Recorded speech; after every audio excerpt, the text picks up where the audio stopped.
উত্তর পশ্চিম বঙ্গোপসাগর ও তৎসংলগ্ন এলাকায় অবস্থানরত লঘুচাপটি একই এলাকার সুস্পষ্ট লঘুচাপে পরিণত হয়েছে। এটি আরও ঘনীভূত হতে পারে।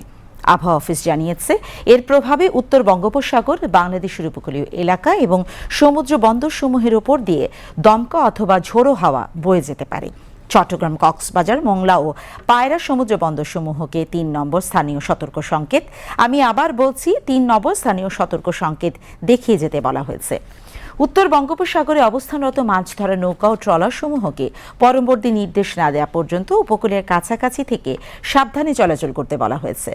এদিকে আগামীকাল সন্ধ্যা ৬টা পর্যন্ত আবহাওয়ার পূর্বাভাসে বলা হয়েছে, রংপুর, রাজশাহী, ময়মনসিংহ, ঢাকা, খুলনা, বরিশাল, চট্টগ্রাম ও সিলেট বিভাগের অধিকাংশ জায়গায় অস্থায়ীভাবে দমকা হাওয়া ও বিদ্যুৎ চমকানো সহ হালকা থেকে মাঝারি ধরনের বৃষ্টি অথবা বজ্রসহ বৃষ্টি হতে পারে।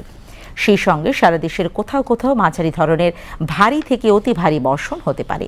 সারা দেশের রাত এবং দিনের তাপমাত্রা সামান্য হ্রাস পেতে পারে। আজ দেশের সর্বোচ্চ তাপমাত্রা রেকর্ড করা হয় নীলফামারী ডিমলায় ৩৭°C। আজ রাজধানী ঢাকার সর্বোচ্চ তাপমাত্রা রেকর্ড করা হয় ৩৪.৩°C।